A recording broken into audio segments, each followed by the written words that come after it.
खासदार औद्योगिक महोत्सव या कार्यक्रमाच्या निमित्ताने मंचावर उपस्थित या कार्यक्रमाचे प्रमुख अतिथी, त्यांचे प्रमुख म्हणजे प्रायोजक की ज्यांच्या कल्पनेतून संकल्पनेतून हा एवढा भव्य दिव्य कार्यक्रम या ठिकाणी उभा राहिला, ते आपले सर्वांचे लाडके नेते माननीय नितीन भाऊ, आमचे सर्वांचे लाडके नेते माननीय देवेंद्र भाऊ, मंचावर उपस्थित सर्व खासदार आमदार, सर्व या संस्थेचे पदाधिकारी, माझ्यासमोर उपस्थित सर्व बंधू आणि भगिनींनो, खरं म्हणजे मला आमंत्रण मिळालं आणि खासदार औद्योगिक महोत्सव हा नागपूरला आहे असं कळालं आणि त्यावेळेला मला असं वाटलं एक छोटासा कार्यक्रम असेल, काहीतरी नवीन नवीन उद्योजक आहेत ते या ठिकाणी आलेले असतील, त्यांची आपली ओळख होईल आणि त्यातून मी टुरिझम मिनिस्टर असल्यामुळे मला एक टुरिझम ही एक इंडस्ट्री समजली जाते आणि त्या बाबतीमध्ये आपण चर्चा करावी असं आमंत्रण मिळालं. मला तसंही वाटलं होतं, पण इथे आल्यावर मी जे कार्यक्रमाचं स्वरूप बघितलं तर ते मला बघून खरं आश्चर्यही वाटलं आणि आनंदही वाटला की एवढ्या मोठ्या कार्यक्रमाला मला या ठिकाणी आपण आमंत्रित केलं, या चर्चासत्रामध्ये मला सहभागी होता आलं आणि म्हणून शेवटी कार्यक्रम नितीन भाऊंचा आहे, नावाप्रमाणे तो तसा होईल. कारण आपल्याकडे क्रीडा महोत्सव होतो तोही तसाच होतो, सांस्कृतिक महोत्सव होतो तोही तेवढाच मोठा होतो आणि म्हणून मी नितीन भाऊंना म्हटलं की भाऊ, आम्ही आपल्याला लागूनच आहोत उत्तर महाराष्ट्राला, आमच्याकडे जरा बघा, कारण आमच्याकडे असं काही होत नाही. तुम्ही एवढं भव्य दिव्य कार्यक्रम या ठिकाणी घेतात की त्याची चर्चा राज्यभर नाही तरी देशभर होत असते आणि म्हणून आम्ही जरा थोडे मागे आहोत. तर आम्हालाही दोघंजण मिळून जर तुम्ही मदत केली आणि आपण लक्ष घातलं तर निश्चित आमच्या भागाचाही विकास या ठिकाणी होईल. पण आपण नागपूरमध्ये मी या ठिकाणी आल्यावर सगळे थोडा फेरफटका मारला, अनेक स्टॉलला भेटी दिल्या आणि त्यात नागपूरमध्ये जे विशेष करून प्राधान्याने मोठे प्रकल्प या ठिकाणी आहेत, उत्पादनं या ठिकाणी होत आहेत, त्यांच्याकडे बघितल्यावर मलाही वाटलं नव्हतं की एवढ्या मोठ्या प्रमाणामध्ये सगळे ह्या ज्या मोठ्या कंपन्या आहेत नावाजलेल्या या नागपूरमधल्या आहेत. नागपूरमध्ये एवढं चांगलं काम या ठिकाणी चालतं आहे आणि ते बघून मलाही खरं अतिशय आनंद झाला. पण माझं काम या संदर्भामध्ये पर्यटनाचं आहे. मला पर्यटनावर चर्चासत्रासाठी या ठिकाणी बोलवलं.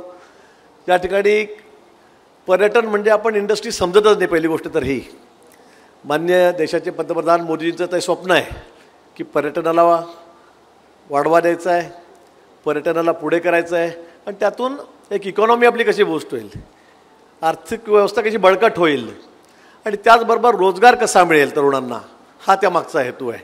आणि म्हणून पर्यटनाकडे सुद्धा आपण एक इंडस्ट्री म्हणून बघितलं पाहिजे. पण ते आज दुर्दैवाने होत नाही आहे. पूर्वी राज्यामध्ये भाऊ आपण 2 नंबरवर होतो, आता आपण जवळपास 9व्या नंबरवर 8व्या नंबरवर गेलेलो आहोत. आता आपल्यापुढे काश्मीरही आहे, उत्तरांचल पण आहे, केरळ पण आहे, गोवा पण आहे, आता गुजरात पुढे चाललं आहे, राजस्थानही पुढे चाललेलं आहे, मध्य प्रदेशही आपल्या पुढे चाललेलं आहे. हे खरं म्हणजे नाहीला तरी सांगावं लागतं आहे. पण महाराष्ट्राला 720 किलोमीटरचा समुद्रकिनारा आहे, सुंदर असा, गड किल्ले आहेत, एलोरा आहे, अजंठा आहे, या ठिकाणी थंड हवेचे ठिकाणं आहे. नागपूर तर निसर्गाची देण असलेलाच आपला भाग आहे. खरं म्हणजे व्याघ्र प्रकल्प आहेत, निनारे वन्य प्राणी या ठिकाणी आहेत, फॉरेस्ट आहेत, मोठमोठे वॉटर बॉडीज आहेत. काय नाही आपल्याकडे, आपल्याकडे सगळं काही आहे. पण तरीसुद्धा आपण मागे का आहोत, खरं आता याचे विचार करण्याची गरज आलेली आहे. एक 8-10 महिन्यापूर्वीच 7-8 महिन्यापूर्वीच माझ्याकडे खातं आलं, ही जबाबदारी माझ्याकडे आलेली. माझ्याकडे 7-8 महिन्यामध्ये आपल्याला माहिती आहे देवेंद्रजी, माझ्याकडे आता 3 सेक्रेटरी बदललेले आहेत. त्यामुळे भाऊ कसं करावं काम तेही मला समजत नाही कधी कधी. आणि मंत्री आता हा 3रा झालेला आहे मला वाटतं 3 वर्षामध्ये. त्यामुळे अडचणी भरपूर आहेत. त्यामुळे आता माझ्याकडे जर अजून 7-8 महिने जरी खातं ठेवलं तर मला काहीतरी या ठिकाणी करता येईल मला असं वाटतं. आणि तर आमच्याकडे खाते, आमचे मित्र वाटले, पार्टनर वाटले की आमचे खाते बदलतात, त्यांच्या डिमांडप्रमाणे मग खाते बदलतात. त्यामुळे जरा ती मोठी आमची अडचण झालेली आहे. पण मला असं वाटतं की आपण खरंच एक नुसतं इकॉनॉमी नाही पण रोजगार देणारी एक संस्था, औद्योगिक संस्था म्हणून याकडे बघितलं तर मला असं वाटतं की अधिक त्याला बळकटी त्या ठिकाणी येणार आहे.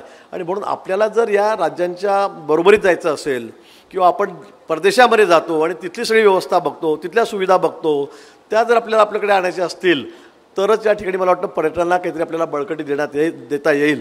आणि म्हणून या चर्चासत्रामध्ये अनेक लोकांनी आपले प्रश्न उपस्थित केले, अनेक लोकांनी काही मागण्या केल्या की PPP तत्वावर जर आपल्याला कोणाला आणायचं असेल तर त्याला काहीतरी इन्स्टिट्यूट द्यावं लागेल, इंटेन्सिव्ह त्यांना आपल्याला द्यावं लागणार आहे.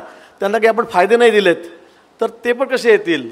आणि म्हणून बाहेर राज्यांचा विचार करता की ते काय करतायत, ते काय फॅसिलिटी देत आहेत, ते काय त्यांच्या याच्यामध्ये सूट देतात, टॅक्सेशनमध्ये असेल, GSTमध्ये असेल, काय त्यांच्या FSIमध्ये असेल, वॉटर चार्जेस आहेत, इलेक्ट्रिक चार्जेस आहेत. मला वाटतं या जर आपण दिल्यात तर लोक त्या ठिकाणी पुढे येतील. PPP तत्वावर त्या ठिकाणी प्रायव्हेट पार्टनरशिपमध्ये, पर्सनल पार्टनरशिपमध्ये त्या ठिकाणी लोक पुढे त्या ठिकाणी येतील. आणि गुंतवणूकदार पुढे आले तर या ठिकाणी निश्चित त्याचा फायदा या खात्याला या ठिकाणी होणार आहे. आणि म्हणून आपली पॉलिसी जी आहे ती आपण या पुढच्या कॅबिनेटमध्ये किंवा त्या पुढच्या कॅबिनेटमध्ये एक 15 दिवसामध्ये आपण आणण्याचा प्रयत्न करतो आहे. आणि म्हणून मी इथल्या असोसिएशनलाही सांगितलं की त्यांनी त्यांच्या मागण्या आपल्याकडे कळवलेल्या आहेत, पण तुम्हाला अजून काय काय असेल तुमचं म्हणणं असेल किंवा एकदा ती पॉलिसी तुम्ही आमची बघून घ्या, त्यात काही कमी आहे का, त्यात तुम्हाला अधिक काही पाहिजे आहे का.